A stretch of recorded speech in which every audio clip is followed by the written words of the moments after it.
जय हिंद। भारत माँ के वीर शेरों, रॉयल सोल्जर परिवार के सदस्यों, आज आपके पास एक और मैं केस लेकर आया हूँ जिसको अब तक किसी मीडिया ने, किसी प्रशासन ने नहीं दिखाया है। किस तरीके से जो एक पुलिस कांस्टेबल की मौत हो गई कोरोना की वजह से और उसकी फैमिली दर दर भटकती रही, प्रशासन सोता रहा और क्या नौबत आ गई है, परिवार के सदमे से गुजर रहा है। परिवार ने किस तरीके से सरकार से इवन पीएम ऑफिस तक, वहाँ के जिला पार्षद तक, एमपी तक, कहाँ तक सिफारिश नहीं लगाई। रो के ये नहीं कहा कि 4 दिन की 5 दिन की बच्ची को कौन संभालेगा, इस परिवार को कौन संभालेगा, जिनकी माँ इन छोटे मासूम बच्चों को छोड़ के चली गई है, उन्हें कौन देखेगा। बहुत सारी खामियां हैं और सारी मैं करके बताने वाला हूँ। पहले इस परिवार के दुख को देखिए जिन्होंने भरोसा करके किसी माध्यम से मेरे पास तक वीडियो भेजा है ताकि इनकी आवाज़ जो है आगे तक पहुंचाया जाए। मुझे पूरा गर्व है, पूरा विश्वास है अपनी रॉयल सोल्जर परिवार की फैमिली पे। ये बुज़दिलों का चैनल नहीं है, ये उन लोगों का चैनल नहीं है जिन्हें सिर्फ एंटरटेनमेंट चाहिए, जिनको लंबे वीडियोस देके कमेंट करना आता है कि बड़ा लंबा वीडियो था। ये सिर्फ लंबे चौड़े जिगरों वाला, भारत माँ के वीर शेरों वाला चैनल है। और गद्दार बुज़दिल यहाँ से निकलने, सिर्फ भारत माँ के वीर शेर जो हमेशा अपने जवानों की हेल्प करना चाहते हैं और हेल्प करने के मकसद से इस चैनल से जुड़े हुए हैं। प्लीज़ इस वीडियो को ज़्यादा से ज़्यादा शेयर करें। पहले इस वीडियो को देखें, उसके बाद मैं आपको डिटेल बताने वाला हूँ कि हुआ क्या है विनीता बहन के साथ। सर मेरी आगरा प्रशासन से अपील है सर, मेरे घर में सर मेरी भाभी की सर कल मृत्यु हो गई है कोरोना पॉजिटिव के कारण। तो सर मेरे घर में सर सभी लोग सर दहशत में आ गए हैं और उनकी देखो छोटी सी 3 दिन की बेटी है और सर छोटा सा बेटा भी है और सर सारे लोग सर क्या कहते हैं बहुत परेशान हैं और कोई सर यहाँ पर कोई भी सुनवाई नहीं हो रही। मेरी पूरे प्रशासन से मांग है कि यहाँ पर सर इनका सैंपल लिए जाए, जांच कराई जाए, क्वारंटीन किया जाए। कोई देखभाल नहीं है सर, पूरा घर काफ़ी सर विचलित है, ना कोई घर में किसी को छू रहा है। पूरी गली मेरी धूमधाम पड़ी हुई है, कोई इधर कुछ नहीं देख रहा है सर, ना सर खाने की व्यवस्था है ना कुछ भी सर। बहुत प्रॉब्लम हो रही है सर यहाँ पर। और सर 4 लोग घर में पीड़ित हैं, उनको ऑलरेडी सर सर्दी जुकाम खांसी बुखार की बहुत शिकायत है, सब परेशान है सर। हमारे घर में दो डेथ हो चुकी है, मेरे घर में 2 डेथ हो चुकी है, परिवार मेरा खड़ा हुआ है, पूरा परिवार सर परेशान है। प्रशासन कैसी होगी सरकार है ये। मेरी बहू चली गई, 2 छोटे बच्चा छोड़ के। पहले से बेटा तो बिटिया को एक जन्म दे गई 2 तारीख को। ये सब कोरोना में संक्रमित हो गए हैं, कोई प्रशासन हमारी सुनवाई नहीं कर रहा। हमने ऊपर तक सर बात करी है, कोई भी सुनवाई नहीं हो रही। कल रात से सर हम कह रहे हैं आपके चैनल के माध्यम से ये खबर फैलाना चाहते हैं कि प्रशासन कुछ मदद करे, कोई हमारी हेल्प करी जाए। अमरवाला प्रेस के पीछे ईश्वर नगर कॉलोनी से राजीव यादव सर मेरे घर में सर पीड़ितों की सर मेरी परिवार की सर प्लीज मदद किया है आपसे सर, मेरी विनती है सर हाथ जोड़ के। SSP को सबको, बीजेपी के नेताओं को भी कर लिया, पार्षद को भी कर दिया है सर। एक 1.5 साल का बच्चा, उनकी माँ गुजर गई है, छोटे बच्चे सर बहुत परेशान है सर। इन सबको सर खांसी जुकाम हुआ लगा पड़ा है सर फिलहाल इनकी जांच करवाई जाए सर। भगवान भी ऊपर से देखता होगा ना, तो भगवान की भी रूह काम जाती होगी। आगरा सिकंदरापुर के ईश्वर क्षेत्र नगर का मामला है ये, जहां रहने वाली एक पुलिस महिला कांस्टेबल जिनका नाम था विनीता यादव। विनीता बहन जो है कानपुर के बिनहौर थाने में तैनात थी। ये अपनी वर्दी, कर्तव्य और निष्ठा के लिए इतनी स्ट्रॉन्ग थी कि 5 अप्रैल को जो है इन्होंने लीव लिया अपने वर्क प्लेस से। उससे पहले निरंतर अपनी ड्यूटी देती रही। इनके पेट में बच्चा था, ये प्रेग्नेंट थी, बहन को जो है बच्चा होने वाला था, फिर भी हमेशा निरंतर ड्यूटी देती रही, बोलती रही अफसरों से कि मेरे लिए जनसेवा पहले है, मेरा देश पहले है, पहले मैं जनसेवा करूंगी, जब मुझे लास्ट मोमेंट पे लगेगा छुट्टी लेने का तभी मैं छुट्टी लूंगी। परिवार इनका इतना स्ट्रॉन्ग था और ये खुद इतनी स्ट्रॉन्ग थी, लेकिन इतने सच्चे और कर्तव्य निष्ठावान पुलिस वाले के साथ जब प्रशासन मजाक करे, उसकी मौत के साथ मजाक करे, उसके परिवार के साथ मजाक करे, तो सीना जो है ना फट जाता है, चिर जाता है और सिर्फ यही कहने का मन करता है कि ये सिस्टम कब बदलेगा। सिस्टम में बैठे जितने भी नेता, अभिनेता, जितने भी राजनेता हैं, इन सबको जो है 5-5 साल यूनिफॉर्म की नौकरी करनी चाहिए। काश ऐसा हो पाता मेरे सिस्टम में, तभी देश छोड़ के जो है लोग बाहर फॉरेन कंट्रीज में बस रहे हैं, क्योंकि वो जानते हैं यहाँ पे इंसान की जान की कीमत कुछ नहीं है, जानवर में और इंसानों में कोई फर्क नहीं है। सबसे बड़ी दुख की बात है कि यूनिफॉर्म से जुड़े लोग जो कि सरहद पे कभी दुश्मन से गोलियां खाते हैं, कभी पत्थर खाते हैं, कभी पैरामिलिट्रीज वाले, कभी पुलिस वाले सिस्टम में इस तरह की जलालत सहते हैं।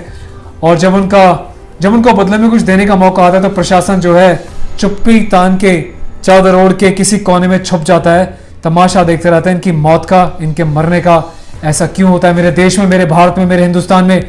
इसका जवाब किसी के पास नहीं है, लेकिन आम जनता के पास इसका जवाब है। आम जनता ही इन सारे नेताओं को, अभिनेताओं को बनाती है और जनता ही उनसे जवाब मांगेगी। तो एक एक करके मेरे सवालों का जवाब देना प्रशासन। वनीता बहन का एक अच्छा खासा हंसता खेलता परिवार था, जिसमें कि इनके हस्बैंड, घर में पेरेंट्स और इनका एक छोटा बच्चा था 2.5 साल का।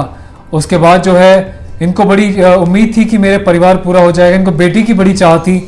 भगवान ने इनकी सुनी, परमात्मा ने इनकी सुनी और 2 मई को जो है इनके घर में एक प्यारी नन्ही सी प्यारी बिटिया ने जन्म लिया। परिवार बड़ा खुश था।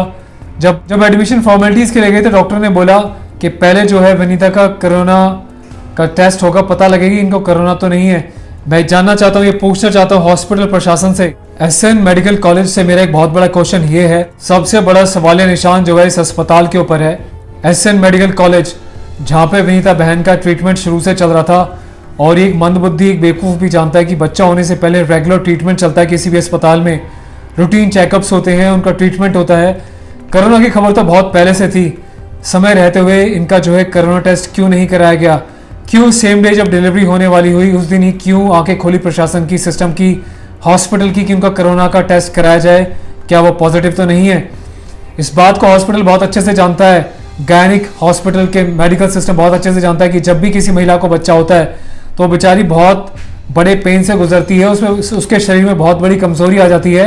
इस बात को हर कोई जानता है, तो पहले से क्यों टेस्ट नहीं कराया गया? क्यों इस बात का वेट किया गया कि चलो ना होगा, देखा जाएगा, बच्चा डिलीवरी हो जाएगा, उसके बाद घर भेज देंगे, कोरोना होगा तो मरेगा, हमें क्या फ़र्क पड़ता है।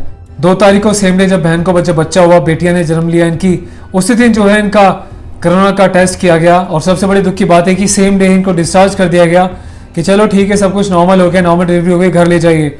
जब ये घर आ गई तो इनको थोड़ी थोड़ी जो है बॉडी में तकलीफ होनी शुरू हो गई, कमजोरी भी आने लगी। 6 तारीख को जो है बुधवार को 6 मई को अचानक इनकी तबीयत बिगड़ने लगी थी। घर वालों को जो है एक ही बात सूझी कि तुरंत इनको हॉस्पिटल लेके जाया जाए। वनीता बहन को जो है बड़ी इस दुख की हालत में परिवार गाड़ी में बिठा के हॉस्पिटल्स के चक्कर लगाता रहा, लेकिन सब वही कि पहले रिपोर्ट लेकर आओ, आजकल कोरोना का बड़ा प्रभाव है, रिपोर्ट आएगी तभी हम इलाज को कर सकते हैं, इनको एडमिट कर सकते हैं। जैसा कि अभी कल मैंने आपको दिल्ली पुलिस के अपने एक शहीद भाई का वीडियो दिखाया किस तरीके से उसने दम तोड़ दिया, ठीक उसी तरीके से जो है वनीता बहन के साथ वही हुआ। फैमिली को जो है चक्कर पे चक्कर यहाँ से वहाँ कटाते गए, इसी बीच उसकी तबीयत बिगड़ती रही, चलते चलते चलते जो है फाइनली बहन की जो है मौत हो गई। उसके बाद जब मौत हुई तो घर वाले चक्कर काटते रहे कि भैया अब तो हमारे घर का सदस्य मर चुका है, वो एक सिपाही जो थी खाकी वर्दी वाली वो दम तोड़ चुकी है, अब तो कम से कम उसकी रिपोर्ट दे दो, उसकी कोरोना वायरस की रिपोर्ट हाथ में थमा दो ताकि हम उसको घर ले जाएं, अंतिम संस्कार कर दें। क्योंकि सिस्टम के हिसाब से आजकल अंतिम संस्कार भी नहीं किया जाता जब तक कि मरीज की कोरोना वायरस की रिपोर्ट ना मिल जाए। तो घर वाले जो है सीएम ऑफिस के एसएन मेडिकल कॉलेज के चक्कर काटते रहे, तब कहीं जाके 6 घंटे के बाद 12 बजे से लेकर शाम को 6 बजे तक रिपोर्ट आई और रिपोर्ट में पता चला कि वनीता बहन जो है कोरोना वायरस से पीड़ित थी, पॉजिटिव थी। परिवार वालों की मानो पैर तले जमीन खिसक गई। अब जो उनके नज़दीक से सारे दूर हट गए, जिस गाड़ी में बहन को बिठाया गया था उस गाड़ी में जो है वो 6 घंटे उसी तरीके से बैठी रही, किसी ने हाथ नहीं लगाया। जब इन्होंने पुलिस को फ़ोन किया तो पुलिस भी आके सामने खड़ी हो गई, बोली कि ये तो प्रशासन का काम है, मेडिकल वालों का काम है, इसमें हम कुछ नहीं कर सकते। वो भी पीछे हट गए। उसके बाद क्या हुआ? उसके बाद जो है अस्पताल की सरकारी एम्बुलेंस तो आई, लेकिन दुखद बात ये कि उसमें भी सिर्फ इकलौता एक ड्राइवर आया जो कि सक्षम नहीं था उस लाश को, बॉडी को रख के गाड़ी में अंतिम संस्कार के लिए उसको सही जगह तक पहुंचाने के लिए। उसके बाद घर वालों की मदद ली गई, लेकिन जिसका जाता है ना, एक माँ बाप ही अपने बच्चे के अपने हो सकते हैं। भाई साहब इस बात को तो मैं जानता हूँ, ना कोई परिवार का अपना ऐसे मौके पे आ गया था, ना कोई और। जिस माँ बाप ने जन्म दिया ना, जो अपना खून है, सगा खून, मुझे लगता है वही कहीं ना कहीं हाथ बढ़ा देगा या बहुत ही करीब कोई होगा। जैसा कि दिल्ली पुलिस के केस में आपने देखा वनीत भाई ने किस तरीके से भाई की हेल्प करी कोरोना वायरस मिलने के बाद भी उसकी बॉडी में। तो ऐसे बहुत ही कम लोग होते हैं जो हाथ बढ़ाते हैं, तो ऐसा ही हुआ वनीता बहन के साथ, कोई पास नहीं आया। उसके बाद प्रशासन के लोग आए स्पेशल अपने इक्विपमेंट्स पहन के, तब इनकी बॉडी को जो है एम्बुलेंस में रखा गया, अंतिम संस्कार के लिए इनको ले जाया गया और इलेक्ट्रॉनिक डिवाइस पर रख के जो है इनका अंतिम दाह संस्कार किया गया।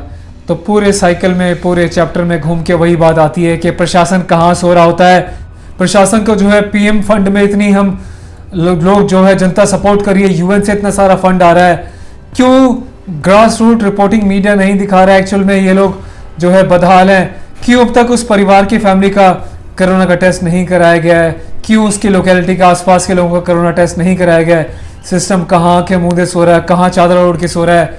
हमारा मीडिया जो हर छोटी छोटी मोटी बात पे जो है स्टूडियोज में बैठ के डिबेट कर रहा होता है, फालतू की डिबेट जिससे देश की तरक्की का कोई लेना देना नहीं है। ये मीडिया वाले क्यों ऐसे के परिवार के पास जाके रिपोर्टिंग नहीं कर रहे, सरकार तक, सिस्टम तक इसकी बात को नहीं पहुंचा रहे? क्यों किसी एक रॉयल सोल्जर परिवार के सदस्य ने जाके इनको बोला कि आप रिकॉर्डिंग बनाइए, हम रॉयल सोल्जर तक पहुंचाएंगे? इस उम्मीद में आके परिवार ने रिकॉर्डिंग बनाई, लेकिन मुझे थोड़ा सा दुख है कि जिस लोकेशन में मैं हूँ मुझे कई घंटों के बाद ये रिकॉर्डिंग मिली है। लेकिन मैं सैल्यूट करता हूँ अपने सारे पुलिस वाले दोस्तों के लिए, आर्म फोर्सेस के पैरामिलिट्री वाले दोस्तों के लिए जो मेरे साथ जुड़े हुए हैं और मुझे हर एक वर्दी वाले की ऐसी दुख की खबरें पहुंचाते रहते हैं। और मुझे गर्व है हर एक नागरिक से जो इस चैनल से जुड़ा हुआ है। और जब भी देश में कोई दुविधा आती है, जब किसी की बात कोई नहीं सुनता, ना प्रशासन, ना कोई सिस्टम, ना मीडिया, आप लोग अपना दुख मेरे साथ साझा करते हो और मैं एड़ी चोटी का जोर लगाता हूँ आपको इंसाफ दिलाने में, बिना किसी लालच के, सिर्फ इस बात के लिए कि मेरे देशवासियों को इंसाफ मिल सके। देश की उन्नति में रॉयल सोल्जर परिवार हमेशा से एक साथ खड़ा रहा है और खड़ा रहेगा और मुझे आप सभी पे दिल से बहुत गर्व है। ऐसे ही बने रहें और इस वीडियो को ज़्यादा से ज़्यादा शेयर करें ताकि प्रशासन की आंख खुले और उनको पता चले कि एक्चुअल में ग्राउंड रियलिटी क्या है, देश के सिपाहियों के साथ क्या हो रहा है। धन्यवाद, थैंक यू सो मच। बहुत दुख हो रहा है। वंदे मातरम। मेरी भारत माता हमेशा देख के रोती होगी कि मेरे वर्दी वाले वीर सपूत जो देश के लिए अपना सर कटवाने के लिए तैयार आते हैं, वो किस तरीके से इन दुखों से जूझ रहे हैं मेरे देश में, मेरे भारत में।